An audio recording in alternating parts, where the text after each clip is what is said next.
What's up, everybody? This is the Sports League Podcast. Back for another week. I'm your host, Alex League. We got the co-host, Amanda. Great to have you on as always, Amanda. Great to be here. I'm so excited for some of these games this week. I feel like we're going to see some great angles on different teams and some missing pieces come back in. So I think it's going to be a great week of football, y'all. Yeah, we're finally hitting the double digits, week 10, and we're starting to get a clear picture of who these teams are and some desperation for certain teams as well. So it's a great time of year, and we hit November, and for me, November, December, that's when it starts to be a lot more meaningful, and the pressure starts to get to these teams, right? Yeah, I mean, you see those teams that come in, the first 6 weeks and they're rolling and they're talking about the Super Bowl, and then it gets down to the wire in those, week 9, 10, 11, 12, and they start falling apart. Yeah. That's when you see who the team really is and if they can handle the pressure or not. Yeah, so let's get started with Thursday night. And first of all, I want to talk about leading up to this game. Bears head coach Matt Eberflus has a press conference where they're talking about injuries and Justin Fields, and he stumbles all over himself. First calling Justin Fields doubtful, then in the next question says, "Oh, he's not going to play," and then goes back and then says doubtful again, and we'll see. He's such a joke of a coach, man. I can't wait until we fire Matt Eberflus. Like, as a Bears fan, you go ever since Lovie Smith to go from Mark Trestman to the debacle that John Fox was to Matt Nagy. It's just, and now Matt Eberflus. We just hire clown after clown after clown and wonder why we're in the bottom of the division. You know what I mean? Yeah, you guys have had a rough ride. I mean, there's been that meme going around about the quarterback carousel in Chicago and how many quarterbacks you've gone through, but I mean, coaching staff as well. You guys have had a rough run of things. Yeah, and so it only emphasizes more my point to go get a real head coach like the guy over there at Michigan that can't be on the sidelines right now. So, Hey, well, Michigan's still winning games without him, so Penn State yeah, sucks. but that's because he built that, right? And he built Yeah. it so well that he doesn't even have to be on the sideline to still be winning. So, hopefully the Bears will get it right. Speaking of getting it right, Thursday night football, battle of two bad teams, the 1-7 Panthers at the 2-7 Bears. Fields still out with a thumb injury, so the Tyson Bagent show continues again. Um, the Panthers actually jump out to a 10-3 lead, but the Bears rally to win 16-13 in Chicago and get a big win, their third win of the season. What did you think of this game? What did you think of Carolina decides to try a 59-yard field goal that would have potentially tied it instead of going for it on 4th and 10? What did you think of that decision? I mean, I don't think that was the right place in the game to be going for a 60-yard field goal.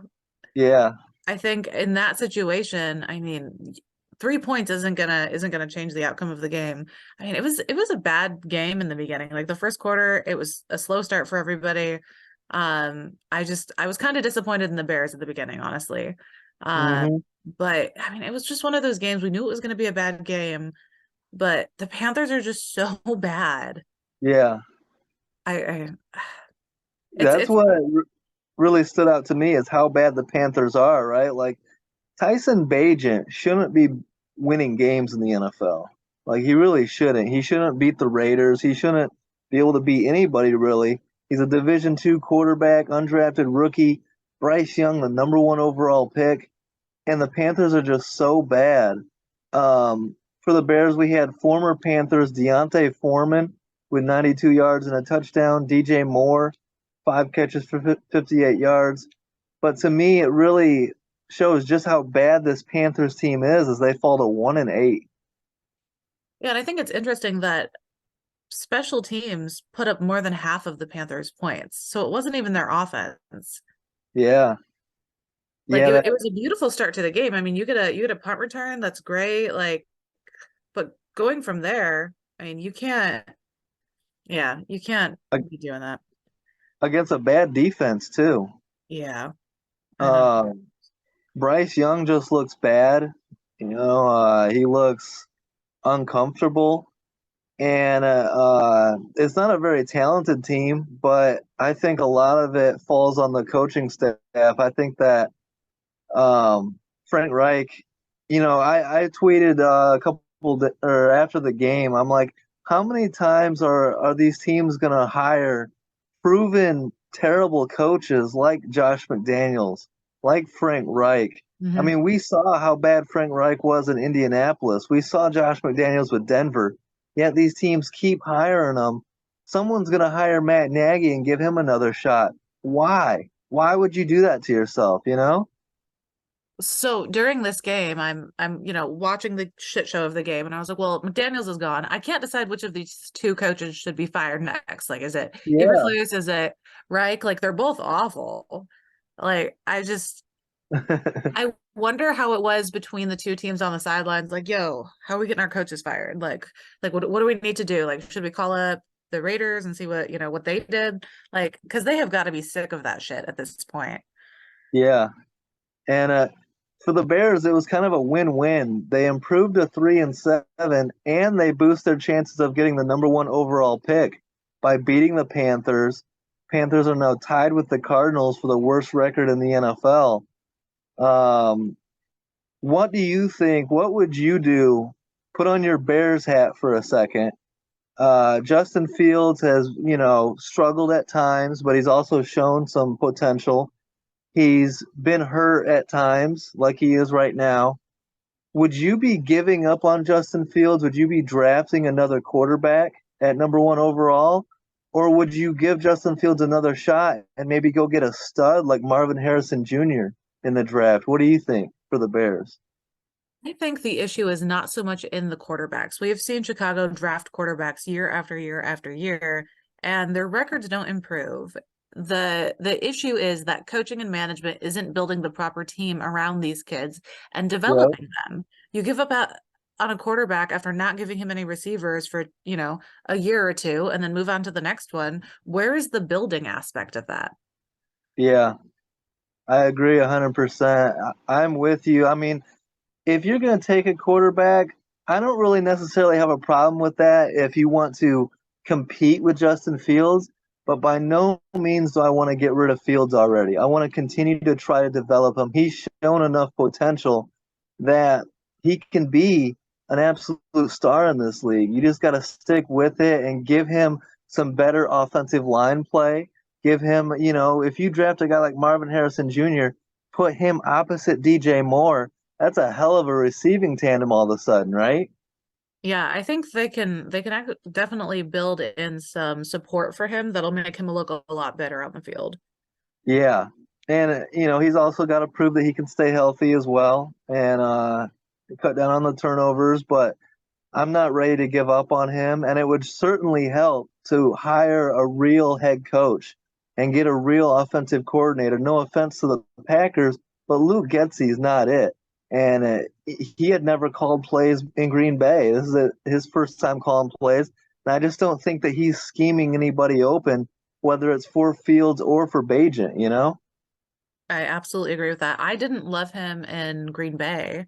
Yeah. I thought he was unproven. I thought Green Bay had a lot of management issues over the past couple of years. Green Bay's cap is the NFC Championship game.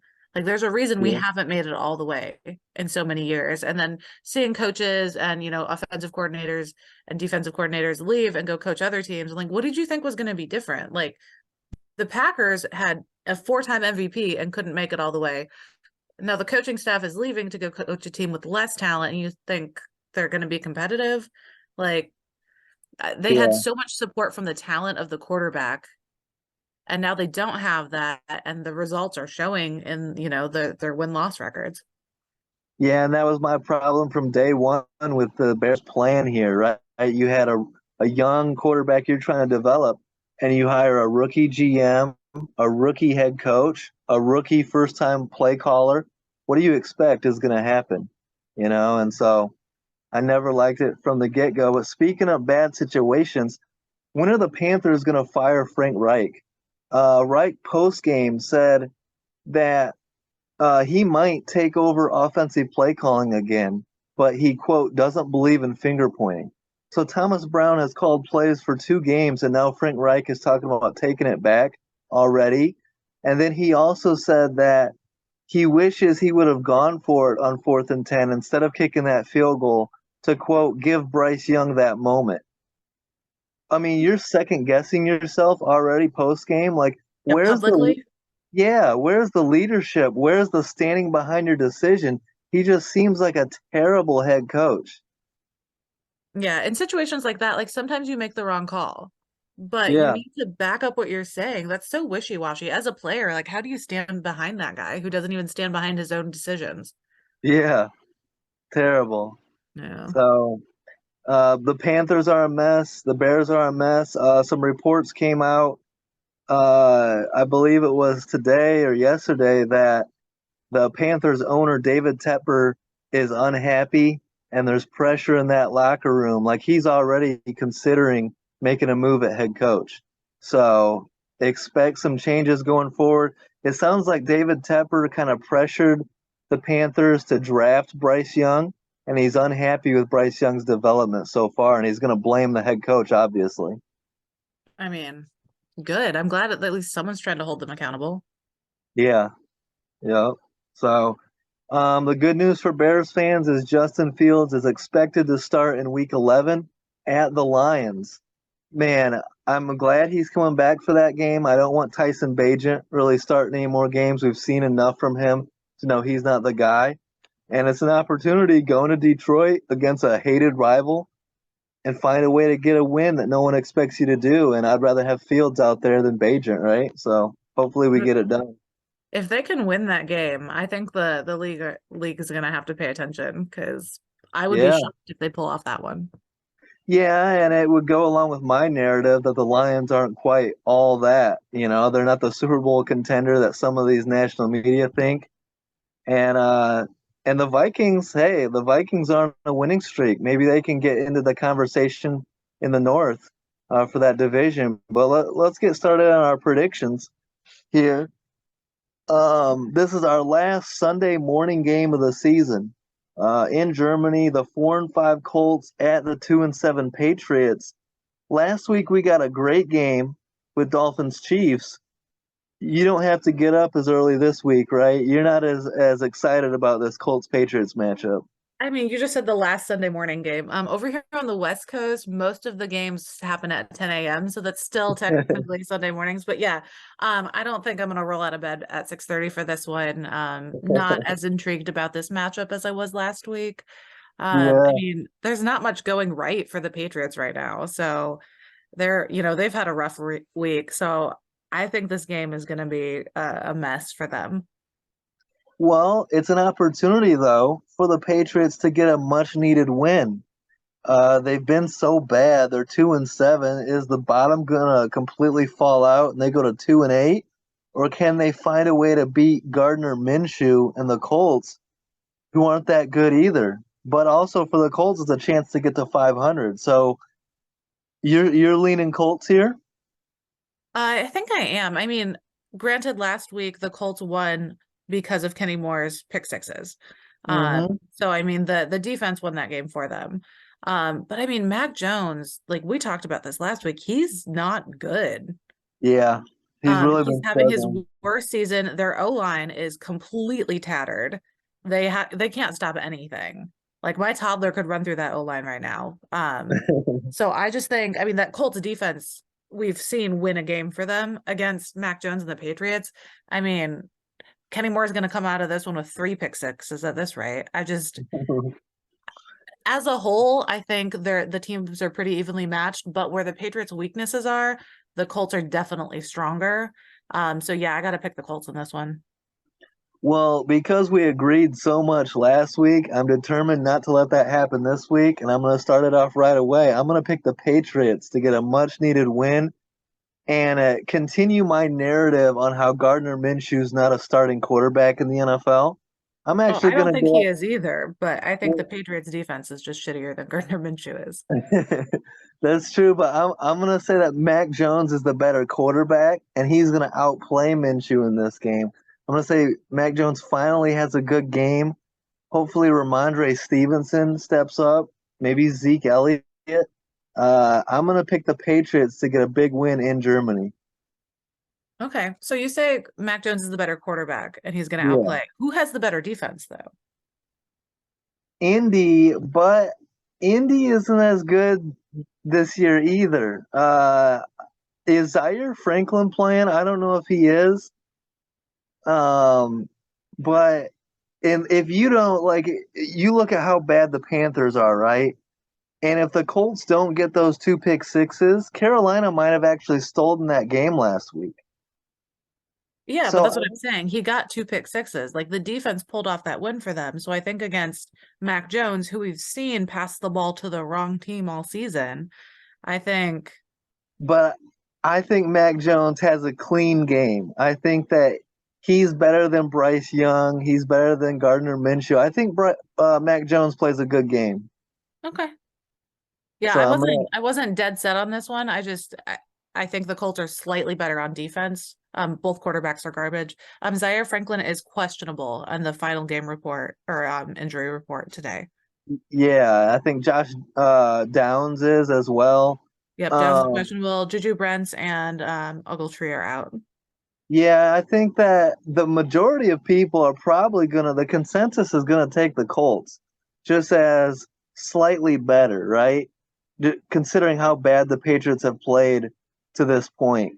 But are the Patriots a 3 or 4 win team this year? They got to be better than that. So they got to win sometime. Why not this Sunday in Germany? Call it a fluke, whatever. They find a way to get a win. And I don't think the Colts are a 500 team. Let's put the Colts back at 4-6 where they belong, right? That's my thinking there. All right. I mean, it's not like I'm dead set on either team here, but Yeah. yeah, I'm not passionate about this pick. Just kind of, yeah, It's you going got to to be pick one here. sloppy. It's going to It's be going to be ugly. sloppy. And it might come down to, like you said, a pick six or a defensive score might sway the outcome. Yeah, I think it's going to rely on the defenses here because I don't trust either one of those offenses to put up a big game. Yeah, absolutely.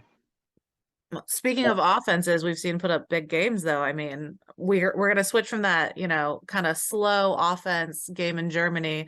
It's got the 4-4 Texans who are red hot right now at the 5-3 Bengals who are much better than their record. How are you Yeah. feeling about this one? This is going to be one of the games of the weekend. This is going to be must watch TV, a lot of fun. The Bengals come in red hot, 4 straight wins. Joe Burrow, we've seen back to back weeks now. It looks like his athleticism and he looks 100% again. The only thing that's holding me back is T. Higgins is out, defensive end Sam Hubbard is out, and Jamar Chase is questionable. So the Bengals are not completely healthy, but Burrow also has shown the ability to spread the ball around. So it might be keep an eye on rookie receiver Andre Yoshivas, aka Yoshi. 4 career catches to this point. He might have a multiple catch game here. Um, I think the Bengals find a way to win. And we'll see. I mean, can CJ Stroud keep that up? What he did last week? I think he's playing a better defense this week. So I think the Bengals find a way to win this. Yeah, I was kind of torn on this one. I mean, the Texans, 3 of their 4 wins have come against teams that still have a winning record. So it's not like Yeah. they're beating bad teams. But I mean, Joe Burrow has just looked so good the past couple weeks. I mean, he's fully recovered from that injury. And I mean, I just as much as I like CJ Stroud and have enjoyed watching him the past couple of weeks. I mean, last week he was insane. What it was Yeah. 5 touchdowns versus Tampa Bay, 470 yards. I mean, it was a beautiful game. But I think that Bengals defense is gonna definitely slow him down a bit. And when it comes down to choosing between the two quarterbacks, I got to take Joe. Yeah. Healthy Joe Burrow. And I just feel like he's going to find a way and, somehow outscore him. I don't think that we love CJ Stroud. I don't think that he puts up as many plays as well. If he does, then so be it. And he's the best rookie ever. You know what I mean? But Joe Burrow's been playing so well of late. You got to trust that. Um, Texans place kicker Kaimi Fairbairn on injured reserve and signed Matt Amendola. So he's going to be kicking for them. Maybe he has a miss or two. That might play a role in it. I think the Bengals find a way to win. It might be a 3-point or 6-point game. Might be a really fun, one of the best games of the weekend, but I think the Bengals figure it out and do just enough to get the win at home. Yep, I'm with you on that one. Yeah. But must watch TV. Great game to keep an eye on for sure. Let's go the 5-4 Saints at the 4-5 Vikings. Another sneaky, underrated, really good matchup here. Um, both teams trying to get to 6-4. The Vikings are on a 4-game winning streak. Josh Dobbs played the miracle worker last week. No one saw that coming. That win against Atlanta. How do you see this game going? Just a quick correction. The Vikings are also 5-4. Yeah. So You said two. 4-5, just making sure. Okay. Yeah, Yeah. I had to double check it. I was like, wait, I thought they had an over 500 record. This one I think is going to be interesting. I mean, I know the Vikings have been going through it a bit at quarterback, and we saw Josh Dobbs come in and pull off an amazing win by, yelling out "Hey yo, purple" and people's jersey numbers and running through the plays out loud because he didn't have anything memorized yet. That was a great game. I don't know if he can repeat it against a better team. I mean, the Vikings defense has been playing really well for them. It's been number 3 in defensive efficiency over the 4-game win streak that they're on. I just don't know how well it's going to be against Derek Carr. And he's been Yeah. leading the league in passing yards since then, 300 yards in his past 2 road games. He's doing really well right now, so I feel like I got to lean towards the Saints on this one. Yeah, for two teams with winning records at this point in the season, I think this is going to be a sloppy, kind of ugly game. Like the Vikings defense is better than we thought and a lot better than they were last year. And the Saints defense is pretty good. You look at their corners, Marshawn Lattimore and Paulson Adebo had a great game last week. Um, Justin Jefferson is off of IR but won't play this week. Saints wide receiver Michael Thomas gets arrested, so we'll see if he plays or not. He had 0 catches last week, even when he played. Um, this is a toss-up game, and I just don't think Josh Dobbs can perform another miracle, right? And the Saints have been inconsistent as well, but so it wouldn't surprise me, honestly, either way. Like if the Vikings pulled it off, I'm not going to be shocked, but I trust the Saints just a little bit more. They're my team to win the division, the NFC South, and if they're going to do that, they need to get to 6-4. But it's a tough test going into Minnesota against a good defense. Yeah, and I mean, historically, we've seen Alvin Kamara run all over the Minnesota Vikings. He's got 7 rushing Yeah, touchdowns in 3 games against them in his career, tied for his most versus any team. I mean, he had 6 against them back when they played in 2020 on Christmas Day, which is the most rushing touchdowns in a single game in NFL history. damn, I remember that one. Yeah. Yeah, so I'm ready for him to have a repeat there. I think that could be really fun to watch. And I mean, you mentioned Paulson Adebo too. He had 2 interceptions last week. Hmm. I think Josh Dobbs might be in for a rough time. Yeah, he's going to have to do it with his legs again. Like, I don't trust Josh Dobbs to sit back there and just dice up a really good secondary. So if he's going to get it done, it's going to be with his legs. Again, no Justin Jefferson. We'll see if KJ Osborne can play after suffering a concussion last week. Um, it's going to be a very good game, I think, a back and forth. I don't think anybody wins by more than 3 points. I really don't. And I'm rooting for the Saints, though, to cool off this Vikings hot streak of 4 straight wins and get to 6-4. But if you're the Vikings and you get to 5 straight wins, you'll be right on the Lions' ass in that division. So I'm not going to be mad if the Vikings win either. Yeah, I wouldn't be shocked if they won. I could see this game being either a really close game or the rookie kind of new kid on the block fantasy wearing off for the Vikings and it just being a really tough loss for them. I can see it Yeah, going either way, like a 3 point, 4 point game or the Vikings losing by 20. yeah. So, yeah, we're both taking the Saints, right? So, I Yep. mean, and but it's a tough test in Minnesota against a good defense. So, a good game to keep an eye on for sure. Yeah. A game that I'm gonna be watching just because I'm curious. I think the Steelers will pull it off, but my 3-5 Packers at the 5-3 Steelers, the Steelers are really confusing this year. They have Mm-hmm. I mean, they have the 31st ranked defense, which is, going to be great for the Packers. I think Aaron Jones has, sorted out his run. I think the Packers can put up yards against them, but I also don't see the Packers pulling off a win because they haven't really figured out how to do that yet this year. And the Steelers defense isn't great. The thing they're good at though is sacking the quarterback. So I think Jordan Love is going to be limping out of this one. Wow, I would have never thought 31st ranked. Is that like points allowed or yards allowed or what is that? Yards allowed. Damn. I would have Yeah. never thought that. You think about TJ Watt, Alex Highsmith, Quan Alexander, Joey Porter Jr. even. Like I would have never thought that. Um, but Well, Packers go I yeah, was go just gonna ahead. say their issue is when they get to the quarterback, they're great. Like they have so many sacks, but if an O-line holds, the ball is, is it's gone. Yeah. Yeah, I mean, that's interesting for sure. I just think in Pittsburgh, I think the pass rush will get home. I know the Steelers aren't very good against the run either. The running backs have had a lot of success against them. So Mhm. if you're the Packers, feed Aaron Jones, feed Yep. AJ Dillon for sure. Well, that's all But we have right now.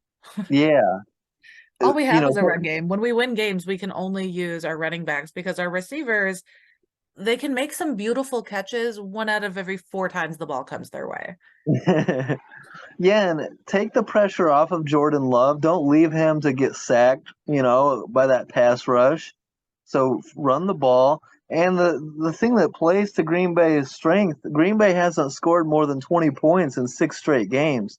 And the Steelers' offense isn't going to put up that many points either. So this actually could be a low scoring, tight game, maybe like a 20-17 score. Um, just take the pressure off of Jordan Love. Don't turn the ball over and keep it close. And who knows what can happen? A Kenny Pickett interception, and the Packers might take the lead and win. But my pick, I got to go with the Steelers at home. I just feel like they're the more complete team. They're the more competitive team. And it's a tough test for Jordan Love. Run the ball, run the ball, run the ball. But Jordan Love is going to have to make a couple throws, and that's the big test: is can he do it against? I think, in my opinion, they're a tough defense, but statistically, maybe not.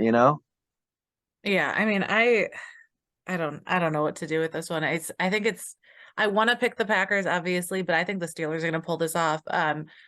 Rob Demovsky on ESPN wrote one of these putrid first half offenses has to get going early, which is exactly like I could not have written that better myself. Like they're both awful in the first half of the game. Like the Yeah. Packers have I think they're now the second worst in the first half of games in the NFL for the season. Just 31st out of 31 out of 32. And the Steelers are I think 28th or something in the first half.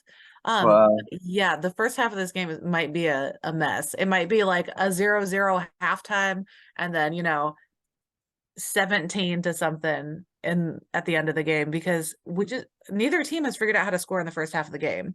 So one of them has to figure that out or it's going to be rough. Yeah.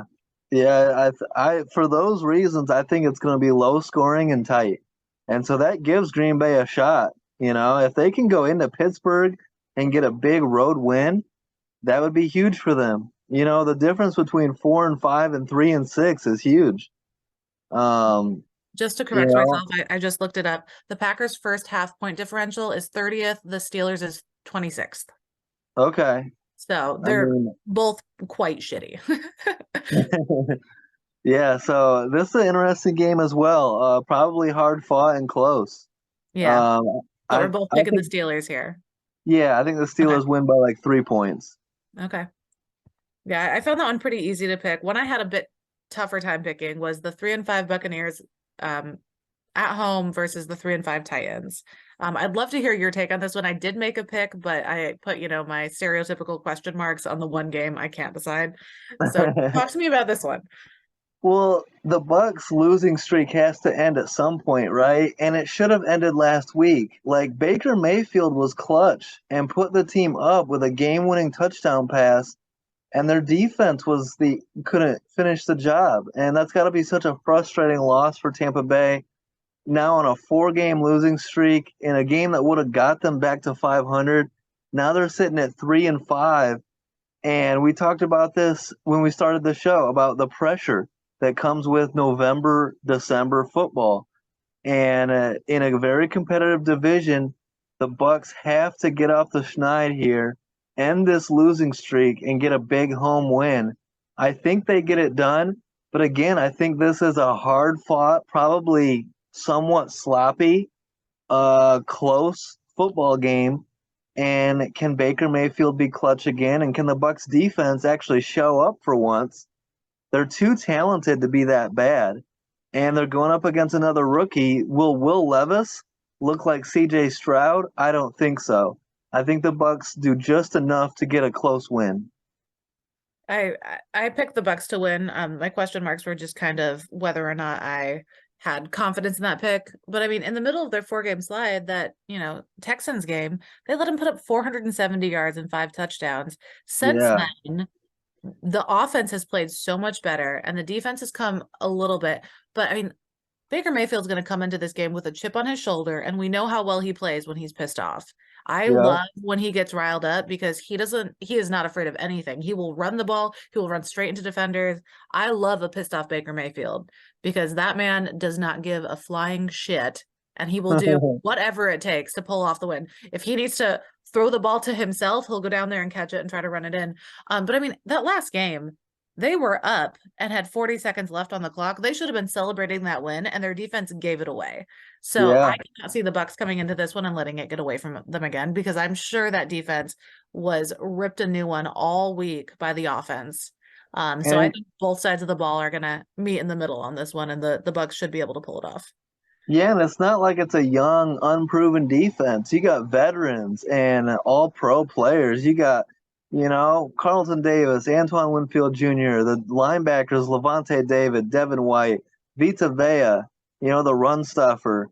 So I have to think the Bucks are going to find a way to end this losing streak and get a win. You got another rookie quarterback coming in.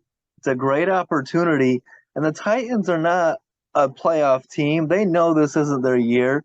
So if the Titans fall to 3-6, I think most of us expect that. But if the Bucks fall to 3-6, all hell is going to break loose in Tampa Bay on a 5-game losing streak. They can't afford to do that. So the Bucks are the more desperate team here, and the more desperate team usually finds a way to get the job done. Yep, they're desperate and pissed off, so I can see this one going towards the Bucks. Yeah, I'll be rooting for them. Speaking of desperation, the 5-3 49ers on a 3-game losing streak. They were 5-0. They had blown out the Cowboys. They were Super Bowl contenders. Everything was, Brock Purdy was the next Tom Brady.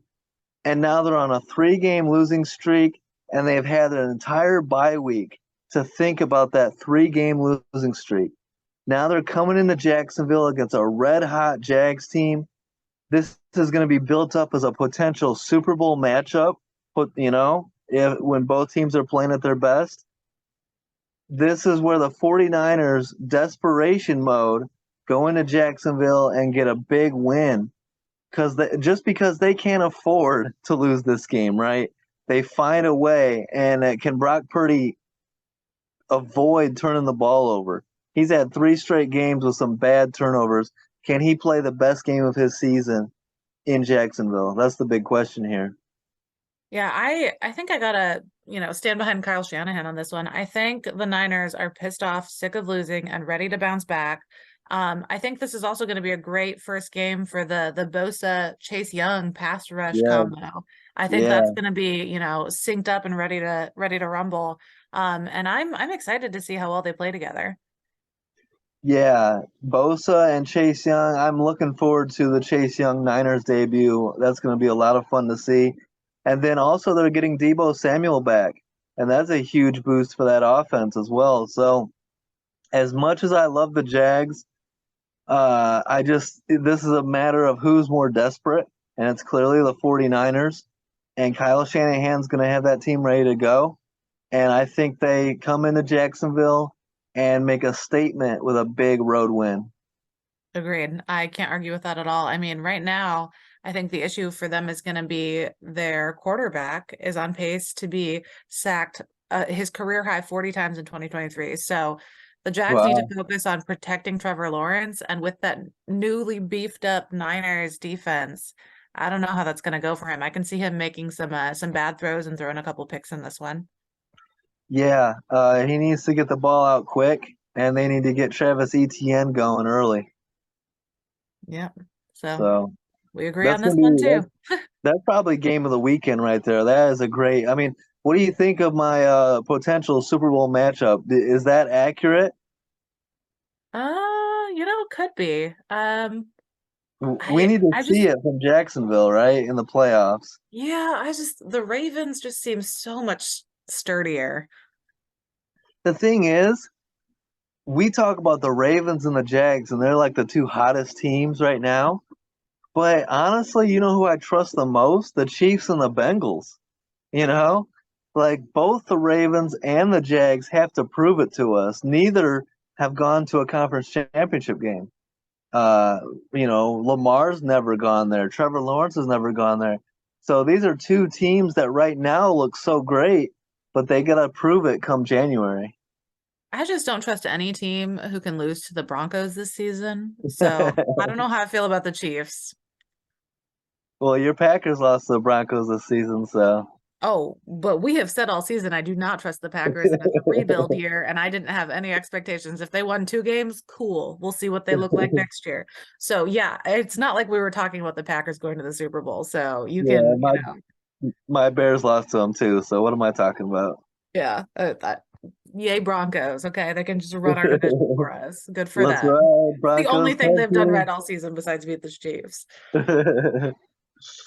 um, Okay, so ugh, you said that was the game of the week. So yeah, Niners Jags game of the week. Browns at Ravens, the 5-3 Browns at the 7-2 Ravens.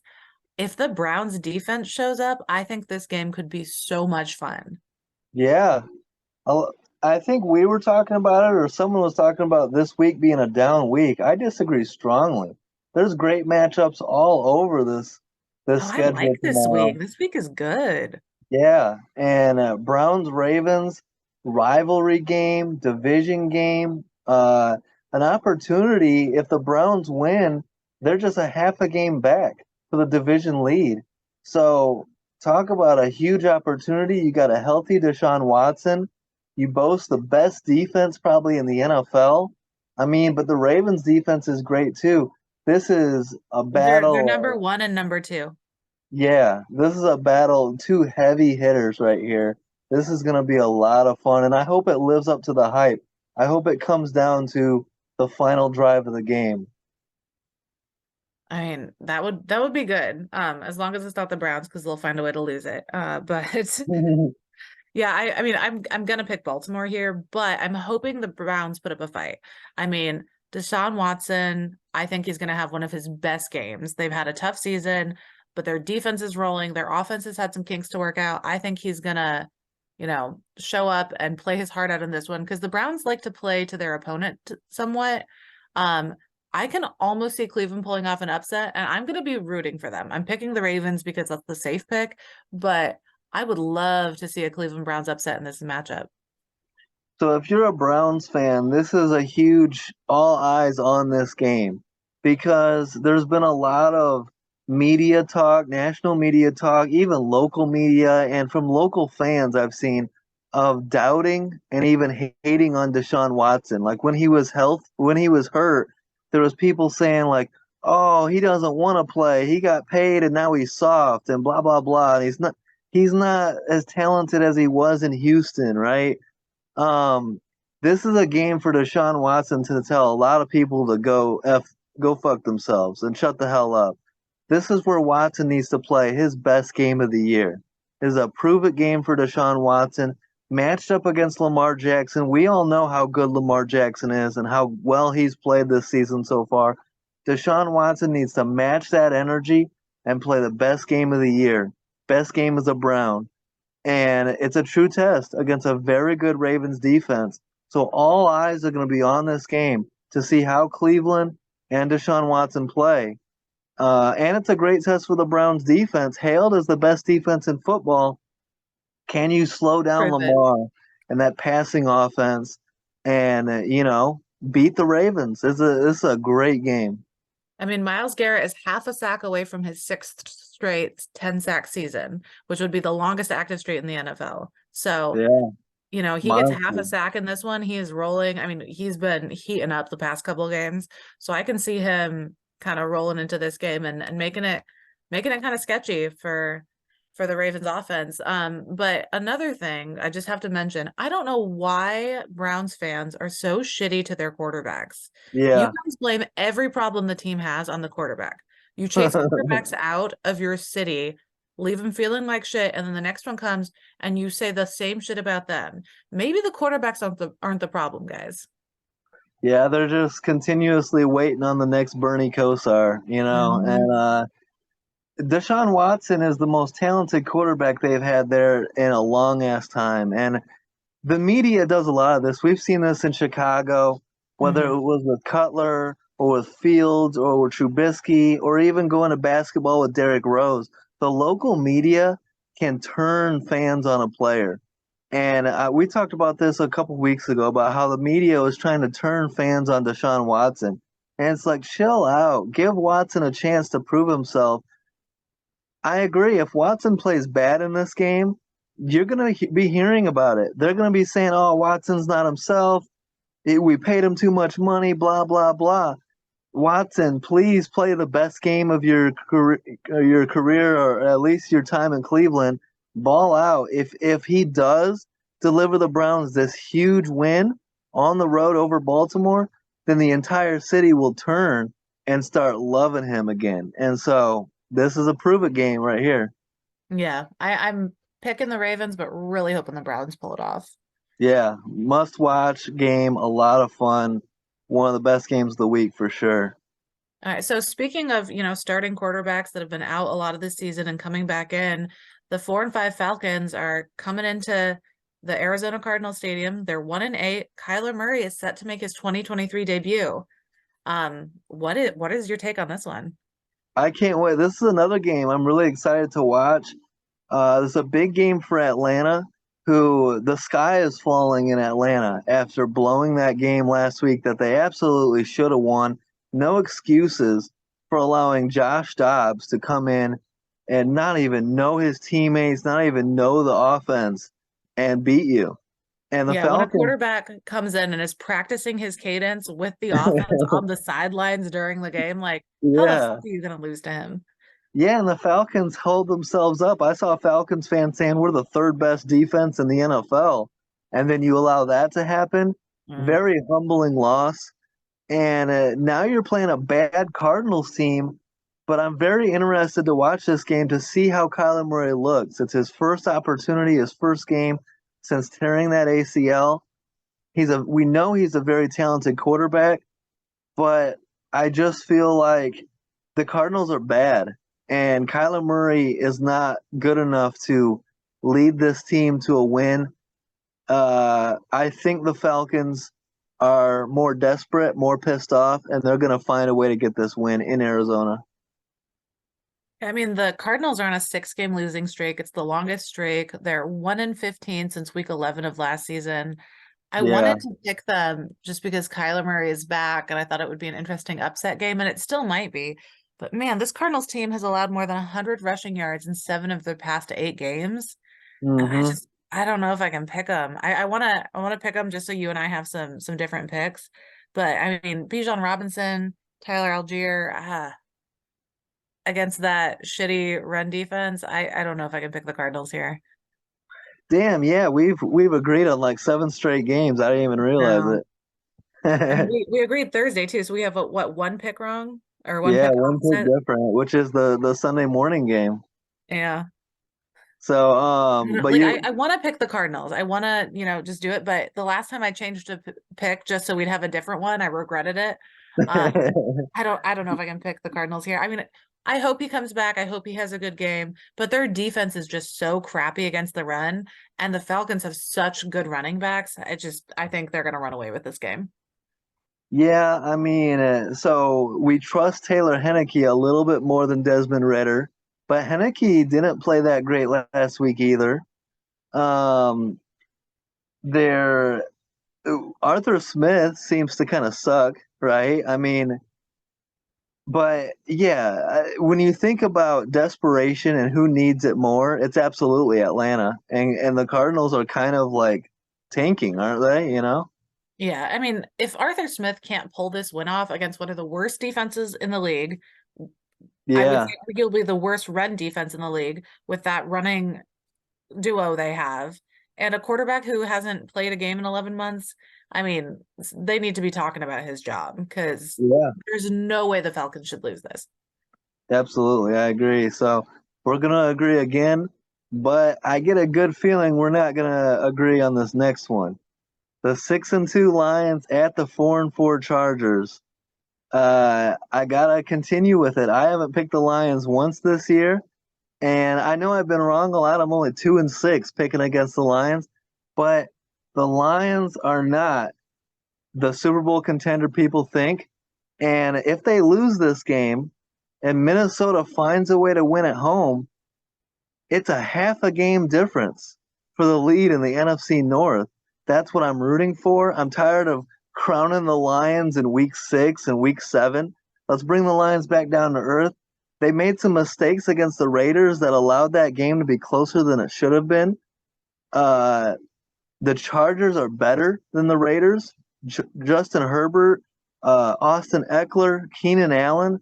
You got Khalil Mack and Joey Bosa. Give me the Chargers at home to beat the Lions on Sunday. Hmm. I mean, as much as you want to talk about the players who are good at getting sacks, this is the first time that O-line for the Lions has been healthy since week 1. The Uh huh. first time they've all the starters are in. Um, and yeah, I'm gonna And take the Lions here. So the Lions and my record for the Lions is 6-2. They're 6-2. I have picked 2 games wrong for the Lions. I had their one loss when they were 5-1. I had it the wrong week. But the Lions and I have, we've been in sync this season. And as weird as that is coming from a Packers fan, I mean, this Chargers defense, anytime they play an offense that doesn't suck, they give away so many yards. yeah, So I mean, with that O-line holding, I don't see their defense doing enough to stop the offense, and I see the Chargers defense just letting the Lions go. Um, it's a cute little reunion for Brandon Staley and Jared Goff. I mean, he used to coach against Goff daily at practice when he was the defensive coordinator for the Rams, so they get to have, a cute little meet and greet there. It'll be their first time facing off against each other since then. But I right. mean, I don't know. I got to trust the Lions here. I mean, Jahmyr Gibbs has, hit 100 yards last week. I think he'll probably do it again against that defense. I And mean, David Montgomery is back as well. yeah. So that's especially in the red zone. I expect David Montgomery to get more touch. The probably the majority of the touches. We'll see. Gibbs has looked great without him, so they're maybe they'll split carries. Well, and Uh, and something I've touched on, as much as I've liked the Lions and I have predicted their record accurately so far, I have harped on this a couple times. The Lions' offense in red zone efficiency is very suspect. They're 24th in red zone efficiency with a 6-2 record. Like, there's something wrong there and they have not fixed it. Maybe having Montgomery back again will help. I mean, he's had a lot of issues so far this season with playing a full game. But they need to be more efficient in the red zone if they're going to actually make it and do anything in the postseason. Yeah, I agree. And getting Montgomery back is a huge boost for in the red zone. That'll definitely help. Um, and my worry is, of course, anytime with Brandon Staley, is that he's going to do something stupid, like go for it on fourth down or go for two and hurt his team's chances. But on the other side, the Lions do the same thing. Dan Campbell is very aggressive, goes for it on fourth down, goes for two, and it can come back and bite them as well. So it's a battle of two aggressive coaches. It's in LA. It's going to be a lot of eyes are going to be on this. A lot of people are picking the Lions to win this. I truly believe that the Lions are not as good as what they're built up to be.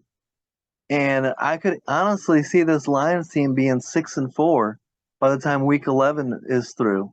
If they lose this game, and then the Bears might be able to come in and shock them. So I trust this outcome more than I do the Bears. Give me the Chargers at home. I think Asante Samuel Jr. gets a pick off of Jared Goff.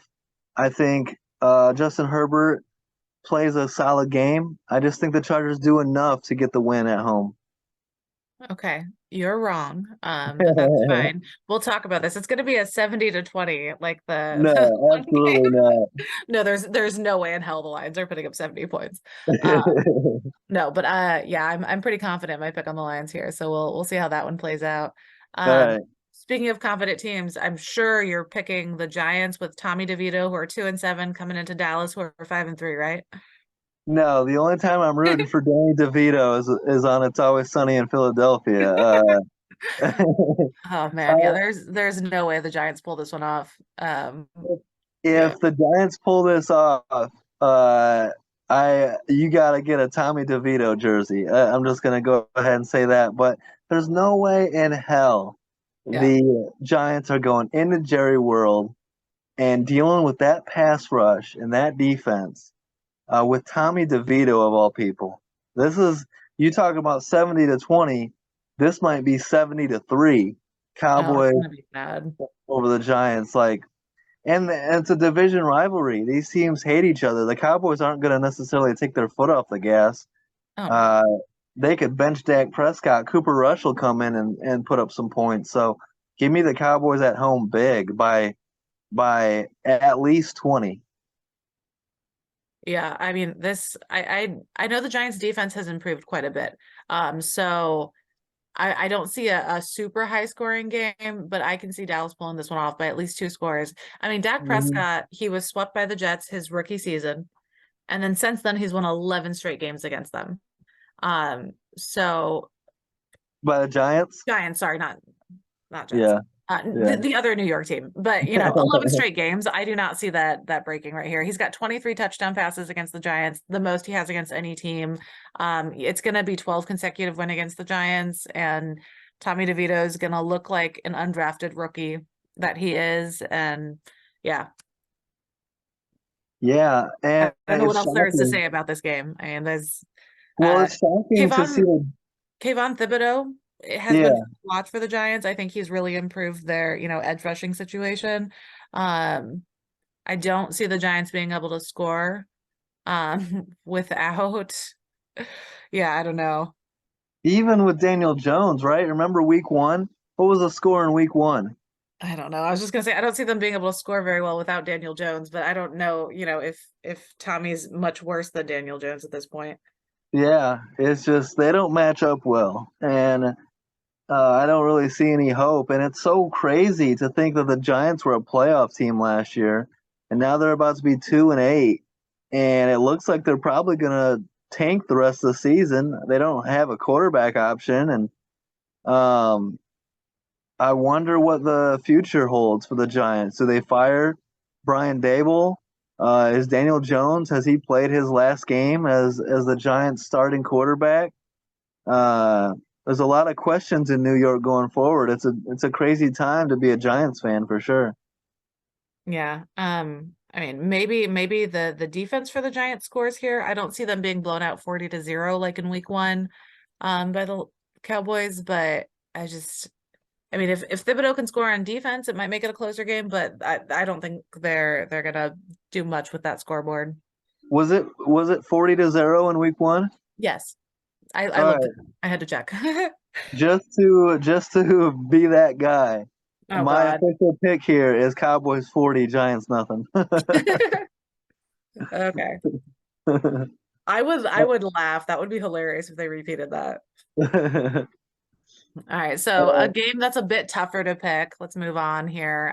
Commanders, who are 4-5, at the Seahawks, who are 5-3 at home, coming to the 12-man stadium where they like to make noise for no fucking reason. What's your pick here? I don't think this is a tough game to pick at all. In fact, I'm very confident in my pick here. Seahawks at home, and I think the Seahawks might. I mean, I think they win by double digits. I think they're. If any team has an excuse to be pissed off, it's the Seahawks, who got killed 37-3 last week. That was in Seattle too, wasn't it? I don't know if it was at home or not. It was embarrassing. Yeah, So yeah, if I was Seattle, there is no way I'm losing again. yeah. I mean, it's to the Commanders too. Like there should be no way. Like No, they the were in Baltimore last week. Okay, okay. But still, I mean, they're gonna be pissed off. You can't lose that badly, especially a team that considers themselves a playoff team and is trying to make some noise in the playoffs. They're gonna bounce back in a big way. They got to get the running game going. Pete Carroll's gonna be embarrassed by that, and it's a professional team. Like they're built the right way. They have talent. They got a good coaching staff. They're gonna bounce back. I'm very confident Seattle gets the win here at home. Yeah, I picked Seattle to win this one too. I mean, they've won their last three straight at home. Their last home loss was week one, which we don't really count. That's the Mulligan game. Sort your shit out. They Hmm. lost to the Rams at home in week one, but Hmm. week one was ages ago. My concern is Geno Smith. Six Yeah. interceptions, two lost fumbles in the past four games. So he's averaging two turnovers that are directly his fault over the past four games. So that needs to be something that they were going to work on. And I mean, I know they were embarrassed, and Pete Carroll is not a coach who's going to let that shit slide. But since then, I mean, the Commanders have traded away their two biggest defensive threats. So I'm Yeah. not really concerned about that Commanders defense. Yeah. So I think Geno Smith's turnover streak breaks here. I think one or none. I don't think it's going to be two or more, so that'll be good for them. But yeah, definitely Seattle at home in this one. Yeah, feed Kenneth Walker and Zach Charbonnet, right? Run the ball, take some pressure off of Geno. Um, if let's say worst case scenario, let's say Geno turns the ball over a couple times again, and the Seahawks lose at home to the Commanders, who are capable, right? They're capable of putting up points. Um, if that happens, do you consider benching Geno Smith for Drew Lock? Ooh, no,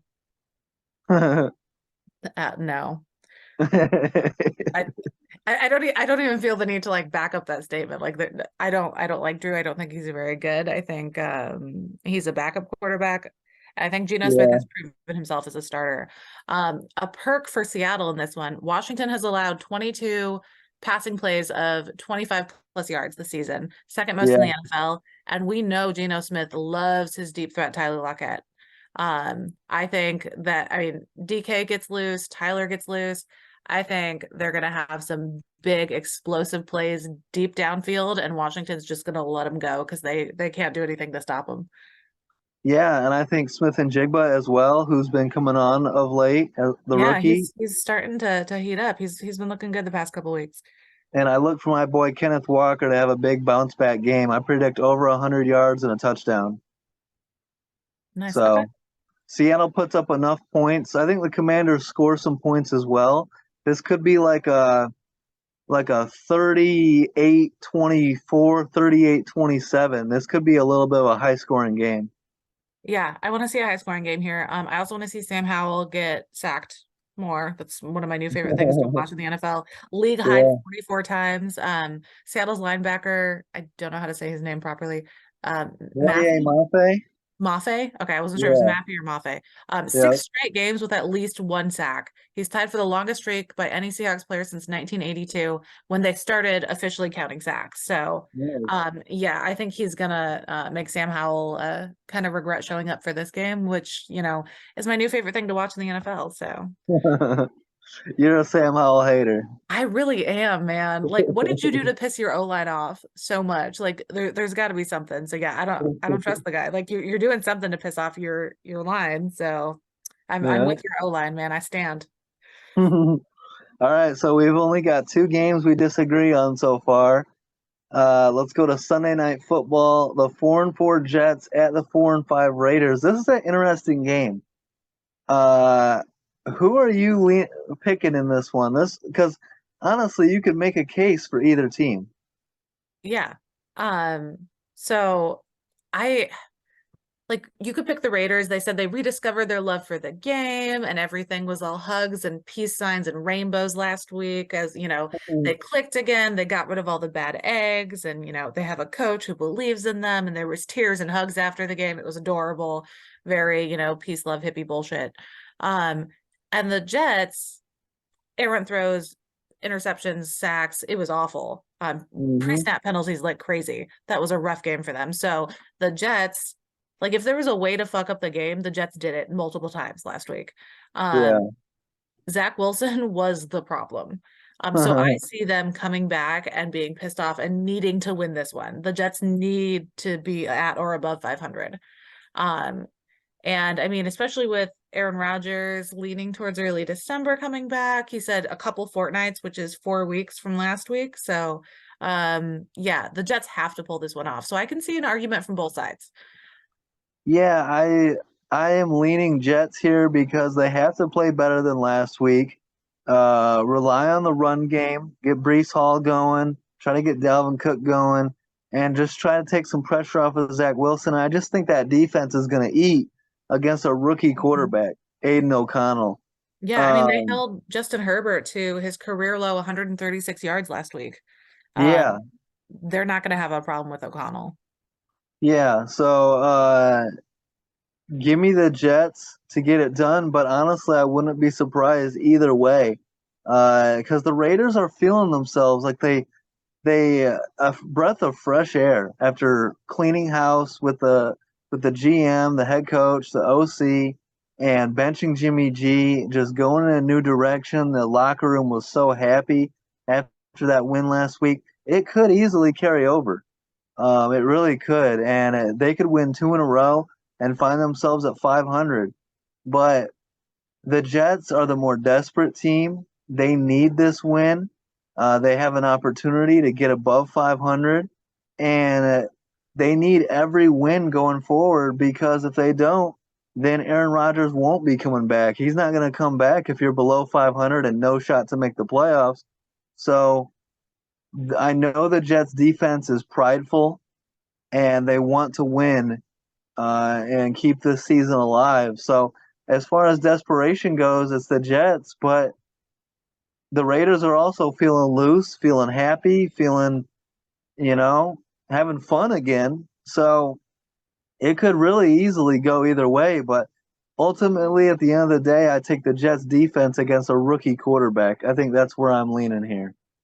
Yeah, I think it's interesting. I mean, Antonio Pierce was interviewed about this game beforehand, and he's like, "It's not. It ain't gonna be a shootout. I can tell you that. The best part about it, B and Robert don't play against one another. He's got to get Devontae Mhm. Adams, and I've got to worry about Quinnen Williams and all those guys they've got on their side of the ball. So they have very different opposing, you know, places they need to watch. I know that the Raiders defense might be limiting to Wilson. I would not be shocked if Wilson starts having another rough game like he did last week with the turnovers and the bad Yeah, throws if Tim yeah. Boyle is brought into this game.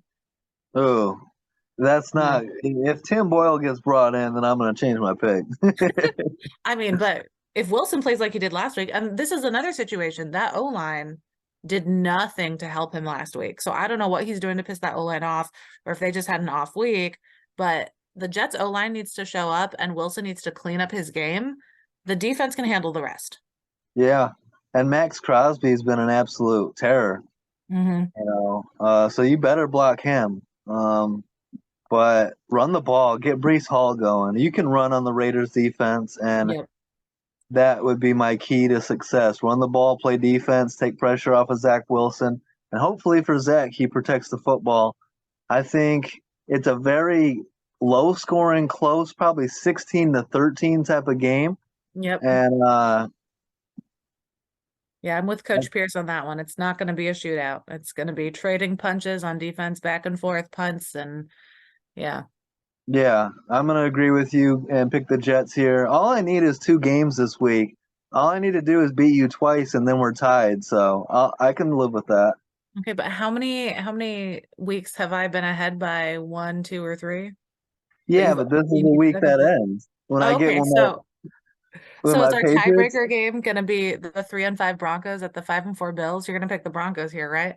No, no tiebreaker. If I'm going to pick a tiebreaker, it'll be the Raiders, but I'm going Jets. And I am liking what the Broncos are doing. But again, the more desperate team is the Bills. The Mm, Bills coming off a loss against the Bengals that they needed. This, if the Bills lose this, then turn on the sirens, turn on the alarms. It's panic mode in Buffalo. They yeah. can never afford to lose this game, and I honestly think this is a good game.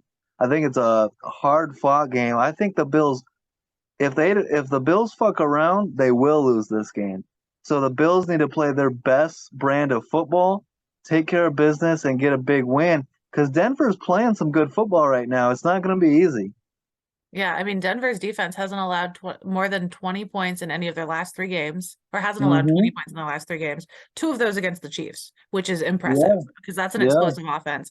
But like you look back, week 3, week 4, I mean, week 3, Broncos lost by 50 points to the Dolphins. Week 4, the Bills beat the Dolphins by almost 30 points. So you would expect the Bills to blow this one out, but I mean, a lot is different from where these teams were back in September. I mean, McDermott, that that team, I mean, they've been beat up by injuries this season. They've had a lot Uh, of really good players out. And you, the Broncos woke up and started playing football. you cut out there for a second. Remake that point for me. Oh, okay. I'll just edit it out. So week 3, the Broncos lost to the Dolphins, 50 point, got their asses kicked. Week 4, the Bills play the Dolphins. They beat them by almost 30 points. So you would expect, if nothing changed, the Bills would blow the Broncos out in this game. But Mm-hmm. so much has changed since then. I mean, Sean McDermott's team has had so many top players go down with injuries this season. The Bills are so beat up this season versus the Broncos, who woke up and remembered how to play football. I mean, they haven't allowed 20 points in their last 3 games, and 2 of those were against the Chiefs, who have a very explosive offense. So, I mean, they had that bye week. Sean Payton loves to take advantage of a bye week. We've always seen him come back after a bye week ready to rumble. So I think it's gonna be a much closer game than you would expect if you were looking back at week 3 and week 4. Yeah, I do too. I think it's going to be hard fought. I think it's going to be a one-score game. I agree with you. The Broncos defense is playing a lot better, and this is one of those games where, again, just like we talked about last week, the pressure is on Buffalo, and the Bills don't always play their best football when it's pressure, right? Like Mhm. Josh Allen tries to do too much, and he forces some throws, and you know he commits some turnovers, and Yeah, the Bills haven't won the turnover battle since week 4. yeah, it's interesting times right now in Buffalo. Um, I Well, think they find a way to get a big win, but I don't think it's going to be easy. yeah, and what's interesting here is Von Miller was one of the Broncos' best players, and now he plays for the Bills. Mm-hmm.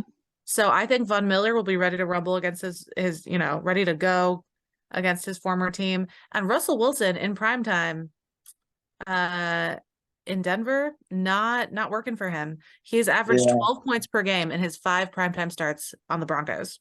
It's the 4th lowest through a player's first 5 starts since the merger. So Russ is not great in primetime in Denver for some reason. Seattle, he was great. Denver Russ, not so much. And another thing that leans me towards the Bills here. Kudos to the Broncos for holding the Chiefs off, beating them. That was great for them.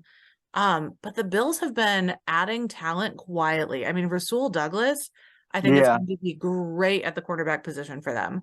I mean, their yeah, pass defense needs help. Since week 6, it ranks 29th in EPA per dropbacks. I mean, Rasul Douglas is going to be a giant hole in Green Bay with him gone. I think he will be able to step in and help negate some of those issues that the Bills have been having at cornerback. yeah. You said 12 points per game for Russ on prime time. I think he outscores that, but I think it's like the Bills 20, the Broncos 17 type of game. I don't think it's high scoring. I think I it's, think it's going to be a field goal. yeah, a little bit sloppy at times, hard fought, and the Bills find a way to get it done. Maybe it's a clutch Josh Allen drive in the final drive of the fourth quarter. But if the Bills better be on their game and better bring it, because if they don't, Denver will come in here and steal one, and they can't afford that. So it's going to be one of those games that everyone should watch and keep an eye on. It's going to be better than people think, in my opinion. This is going to be one of those games in my household where my husband, the Broncos fan, is real pissed off at me for actively rooting against his team, but I am not pulling against Josh Allen. He is my quarterback right now. I love that kid. Yeah, so I think the Bills can handle it, but it's definitely going to be one of those games where both of those quarterbacks are willing and able to put the game on their shoulders and run and find the holes and do what they need to do. It's going to Yep. come down to whoever can find their receivers and stay, out of their heads and calm and collected and just go with the flow of the game. Because when either one of those QBs gets in their heads, they start making really bad mistakes. Yes, turnovers is the key factor of the game, Yep. like most games in the NFL, but definitely for that one. Yeah, especially for these two quarterbacks, because we have seen them play great games when their head is in the right place, and we have seen them feed the other team's defense the ball when their head is not. So it's a great slate, man. We just went through it, and it's like so much good football this Mhm. weekend. I can't wait. I know what I'm doing all day tomorrow. No one call me. No one ask me to do anything. I'm not moving. I'm watching football all day.